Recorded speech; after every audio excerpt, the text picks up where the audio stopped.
Tank, সশস্ত্র যান ও কামানে সংঘাতগত দিক থেকে সুবিধাজনক অবস্থানে রয়েছে ভারত। পাকিস্তানেরও ট্যাঙ্ক বহর প্রতিযোগিতামূলক।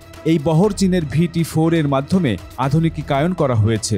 রয়েছে M130 ও আল ফাহাদের মতো বৈচিত্র্যপূর্ণ নানা স্থল সরঞ্জাম। বিমান বাহিনী আধুনিক যুদ্ধে বিশেষত দ্রুত সাড়া দেওয়া ও নির্ভর আক্রমণের জন্য বিমান বাহিনী শ্রেষ্ঠত্ব খুব গুরুত্বপূর্ণ। ভারতের মোট বিমান 2229টি, এর মধ্যে যুদ্ধবিমান 513 থেকে 606টি। আধুনিক বিমানের মধ্যে রয়েছে Su-13 MKI রাফেল, তেজস, রয়েছে আকাশ প্রতিরক্ষা ব্যবস্থার S-400, হেলিকপ্টার আছে অ্যাপাচি ও চিনুক, আরও আছে 4টি এয়ারবার্ন আর্লি ওয়ার্নিং অ্যান্ড কন্ট্রোল ব্যবস্থা।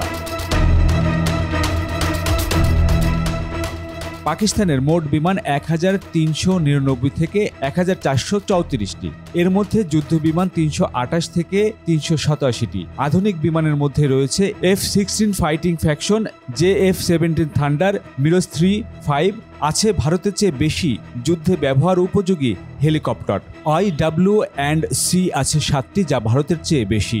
ভারতের বিমান বহর আকারে বড় ও বৈচিত্র্যময়, তবে স্কোয়াড্রনের ঘাটতি আছে। পাকিস্তানের বিমান বহর তুলনামূলক ছোট হলেও তার আধুনিকায়ন হচ্ছে। পাকিস্তানের এই W&C সুবিধা বাড়তি নজরদারিতে ব্যবহার করা হয়।